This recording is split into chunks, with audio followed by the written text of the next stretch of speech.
This is a song called Heartbreaker by Carys who is a fantastic up-and-coming singer-songwriter. This is the first song that we worked on together, and she sent me a simple demo, basically a really simple sort of phone recording. I think it was a super late night, and she was just kind of on her guitar and playing. There was a rhythmic strum, which is kind of like a boom, doom, jang, doom, kind of rhythm on the strumming, and really I wanted to maintain that sort of half-time feel and then build the song on that. So the first thing we did was we tracked just a basic guitar and vocal, and then we built the drums up. So, I took it in the direction of like a classic studio recording, even though I'm working in the box and I haven't got a classic studio. The vibe I'm going for was, real instruments, vintagey, kind of warm, and just simple, classy, understated and atmospheric. The song is so slow and atmospheric. Everything needed that space. I didn't want to have anything to be too busy. For this song, I did the drums a little bit different. I actually worked with 2 different drum layers, with almost like having 2 drum kits. The first one is, I've called it kick snare layer. And that kick drum has got a real room ambience to it. It's got a little bit of these kind of hi-hat hits on it, and very subtle, and it's nice. It's got this really dry, dead snare, but the kick I've taken all the low end out of the kick on this particular track because I just wanted that room feel. So that's the first layer, and the second layer is this.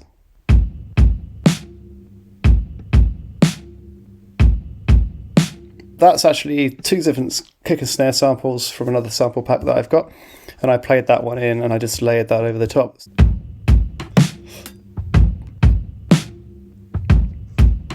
And they're not totally perfect. Both of them have got a human element to them, a human sort of imperfect, unquantized feel to them. On top of that, a simple tambourine with a plate reverb. And that gives it that real like 60s Motown atmosphere. Very, very simple drums. The B section has cymbals that come in, and they sound like this. The chorus.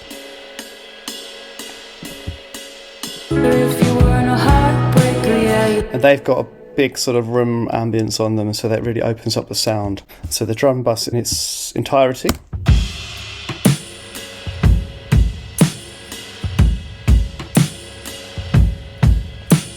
So those are the drums, and I want to just play you the intro of the song actually, so you can sort of feel that build.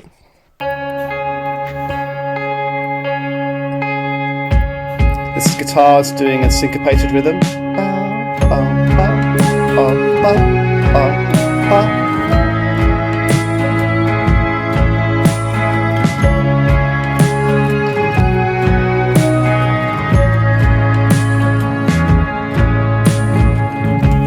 Bass is doing a simple, nice, vintage kind of bass part. I'm going to do the bass and drums together.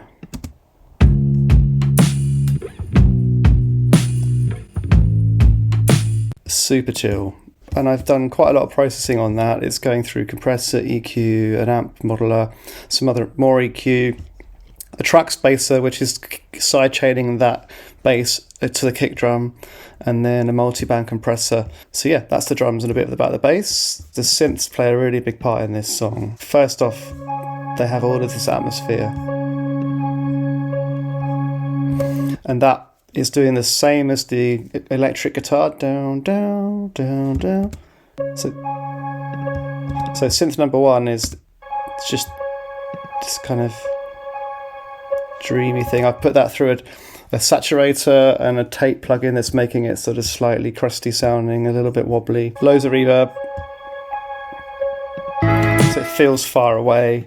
And then this lovely counter melody that I came up with, just da, da, da, da, da. I wanted there to be a really strong hooky counter melody to go before the vocals and in between, so that there's another part of the song you can sing along to and hook onto. First thing that came to me was this little melody, which I've done layered with 3 different instruments. First one is the low synth, I think. It's like an atmosphere that comes in. It's panning left and right. The panning just gives it that movement, and you can feel it's sort of coming from around you. And the synth, I'm using the filter cutoff, just to make it a bit more expressive. Layer 2 of that is this.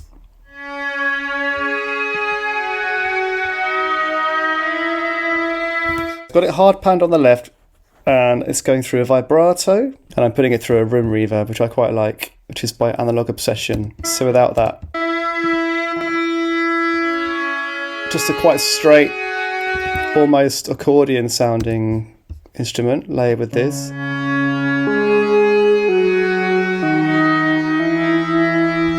If you're doubling an instrument up and you make one of the sounds wobble a little bit, slide it in and out of pitch, it adds so much more texture, and you can really hear how these two sounds are kind of against each other. One's straight, one's wobbly.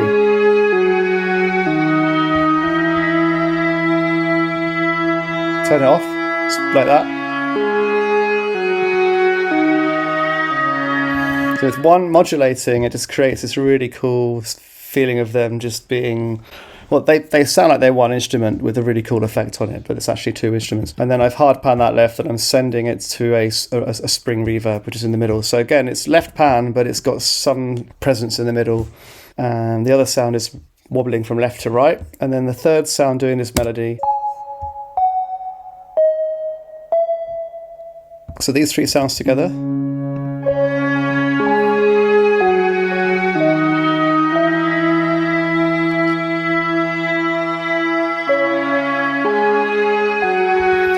And because the two synths that are kind of got slow attack and they're more drony sounds, the third sound, the more plinky plonky sound, just gives each note that attack that it needs. And when you hear them all together, you sort of hear them as one thing.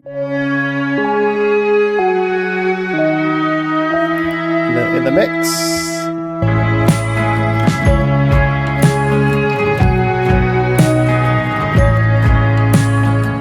Having those sounds in different panning positions, the sounds feel like they're moving around you, and they are around you. They're not just in a specific point in space. And for this song, it really worked to have lots of atmosphere. Oh, actually, there's one little sound here that I didn't notice, which is the glockenspiel. Another thing doing that melody.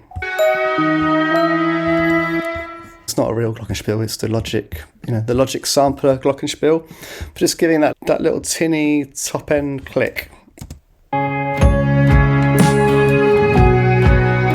Very, very subtle. If I turn it up,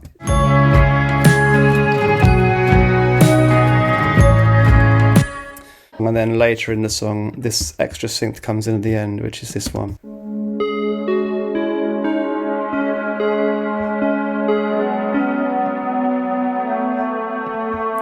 And this is underneath the bridge.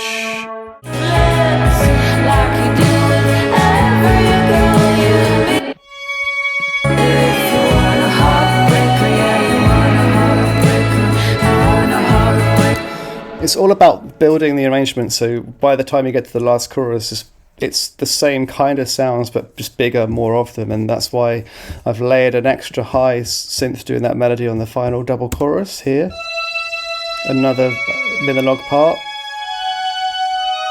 Then I put it in a room reverb just to give it some space, and then these two synths here, they feel like they're quite epic when you hear them on their own. But when blended with everything else, what they're doing is they're actually filling out sound, and they're just filling space.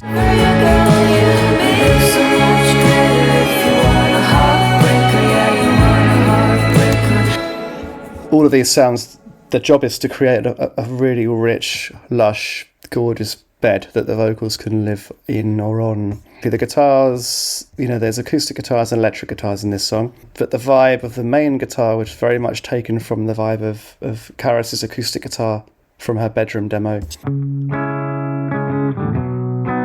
And they were played on a casino bridge pickup. And the second guitar, it's actually how the song starts, this one. And then this one comes in after the drums. 1, 2, 2.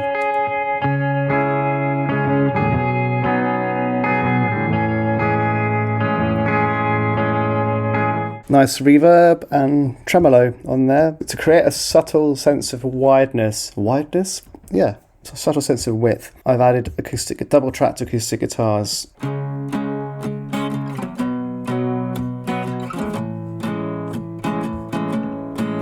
The acoustic guitar was more just for texture. If you want to add width to a song that you're working on, record acoustic guitar twice, play the same thing approximately for left and right.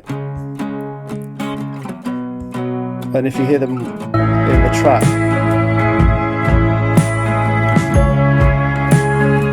that's a good trick to get that feeling of space, is to have the same part played once on the left and then double track yourself and pan that on the right. Oh, the lead guitar, let's have a look at, sorry, this sentence. I can see you haven't tried to get a bit better and you let her cry.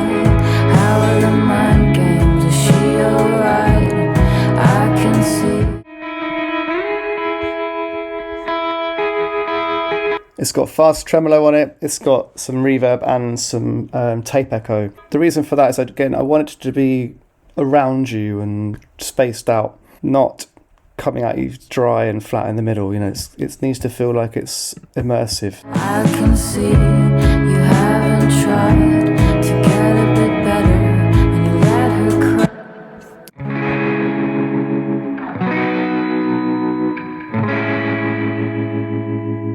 And you can hear that tremolo. You look so much greater if you weren't a heartbreaker. Yeah, you weren't a heartbreaker. Guitars, guitars, guitars. I love guitars.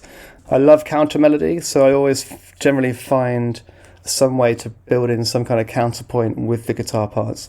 And same with synths, really. So that's the guitars on this song. Now, vocals. Carys has got an amazing voice and really honest, very quietly sung. You know, she's sung quite quietly in the session, but I recorded it in relatively quietly and then boosted it in the box later. If you can see this channel here, I've called lead vocal. That's actually been bounced out to create this track. Guess you found someone like me again. She's so pretty and she's got pale skin. As you can see, fantastic vocal. She's so pretty and she's got pale skin. That's the verse. Now the chorus. You look so much greater if you weren't a heartbreaker. Yeah, you weren't a heartbreaker. You weren't a heartbreaker. You look so much greater if you weren't a heartbreaker. Yeah, you weren't a heartbreaker. I like to double track vocals and double and triple track vocals. It's something I do all the time. So I double tracked Carys and she's so good at singing the same thing twice. Look so much greater if you weren't a heartbreaker. Yeah, you weren't a heartbreaker. It's so consistent that you can barely tell it's a double. Now the double tracking is going to their own bus and they're being sent to big plate reverb and some echo. If you listen to the three vocals together. So much greater if you weren't a heartbreaker. Yeah, you weren't a heartbreaker. You weren't a heartbreaker. And there's no harmonies in this part of the song yet. What we do happen is we bring in harmonies. The next part of the song is just like a nice and we brought in a harmony on that.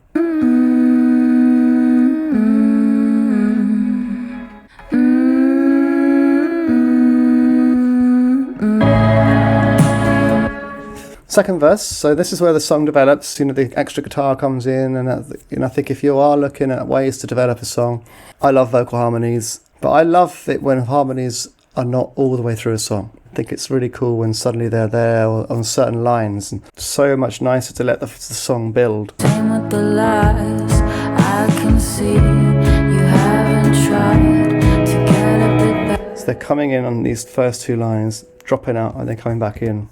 Better.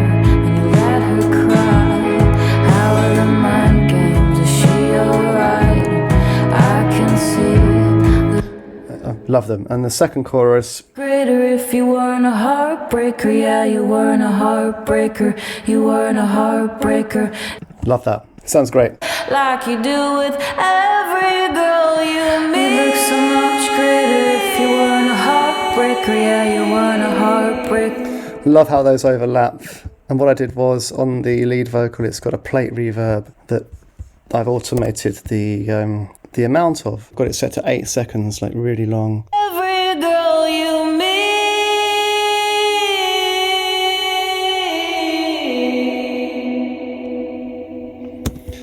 And that's because I wanted it to sort of move out of the way of this extra lead vocal coming in. You look so much greater if you weren't a heartbreaker. Yeah, you weren't a heartbreaker. You weren't a heartbreaker. You look so much greater if you weren't. I had so much fun with this extra harmonies that I faked. I faked some harmonies, don't tell anyone. But I used a plugin by Eventide called Quadrivox, and it adds fake, harmonies, adds harmonies basically. Every girl you meet. Much greater if you weren't a heartbreaker. Yeah, you weren't a heartbreaker. Love that bit. We've got vocal harmonies. You weren't a heartbreaker. You look so much greater if you weren't a heartbreaker. Yeah, you weren't a heartbreaker. You weren't a heartbreaker. You look so much greater if you weren't a heartbreaker. There you go. So it's a really cool thing that happened with this song as well. It's the original ad-lib track. I found a phrase that was unused sort of at the end of the song, and I ended up using the Quadrivox plugin and loads of reverb and a little bit of cutting and pasting to create this backing vocal part. This is it on its own.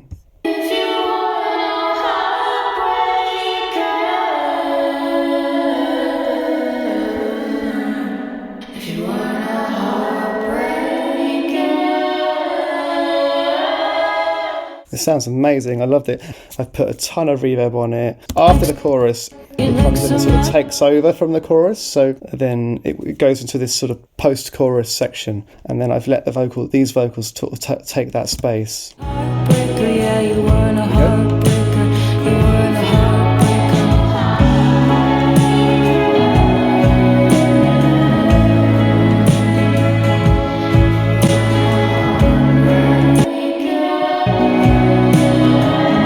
And the way that swells, that last, it's just so nice. And that's happening on top of the synths and the vocal harmony. The vocals are just, the lead vocal is just kind of doing it, all combined to create this really lush thing where, before the second verse, everything kind of drops off again, like down to minimal.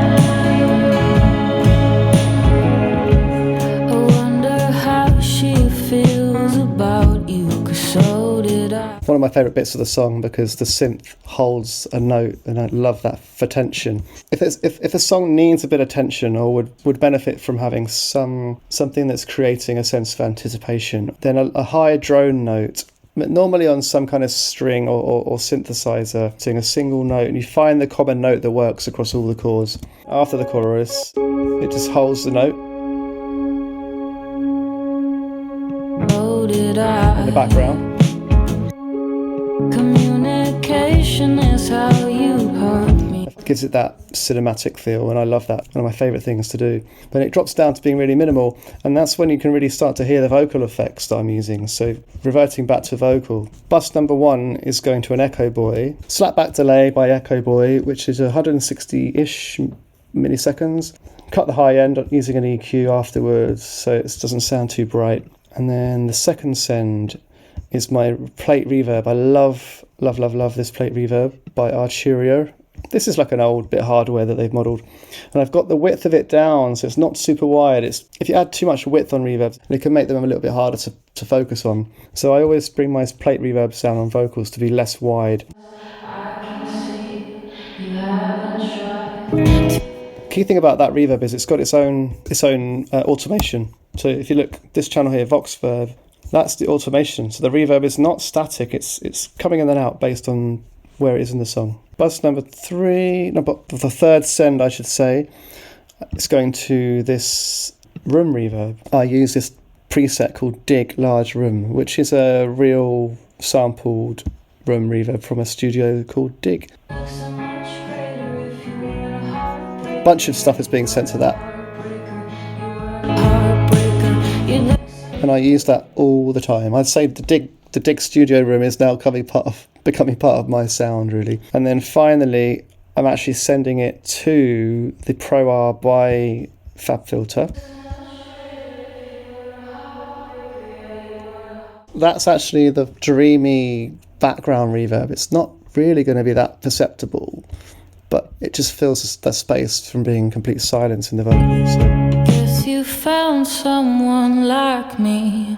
The main reverb that you hear is the plate, but then the combination of the plate and the Pro R, which is a digital reverb, those two combined mean one reverb is mono in the middle and kind of a warm sound. One is spaced out and brighter sounding. When you combine them, it feels like they're one reverb. Guess you found someone like me again. She's so pretty and she's got...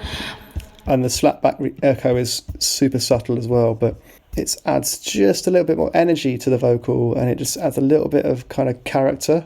So master bus output. I'm doing most of the processing on this song at track level or on buses with groups of instruments. So when I got to the stereo output on this one, I haven't had to do a great deal. This is the FabFilter reverb set to bus mode, and I put the side chain, so it's basically only compressing the sides. Stereo.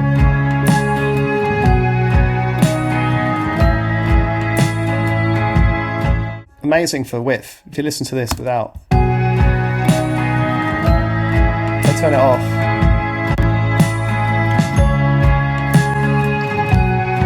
The next in the chain, I personally always recommend having some kind of saturation on your master bus that you can dial up. And a radiator, if you listen to what it's doing, if I turn it off,